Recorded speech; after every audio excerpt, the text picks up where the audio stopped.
Hola, welcome to Bubble Spanish. And today in this class, we will learn how we say Monday, Tuesday, Wednesday, Thursday, Friday, Saturday, or Sunday in Spanish. So, how days are called in Spanish? They are called as días. Días. So, starting from Monday, we say it as lunes. Lunes. For Tuesday, martes. Martes.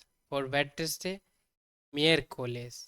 Miércoles. For Thursday, jueves, jueves. For Friday, viernes, viernes. For Saturday, sábado, sábado. For Sunday, domingo, domingo. All right. So I will repeat once again. Lunes, martes, miércoles, jueves, viernes, sábado, domingo. So we have learned from Monday to Sunday.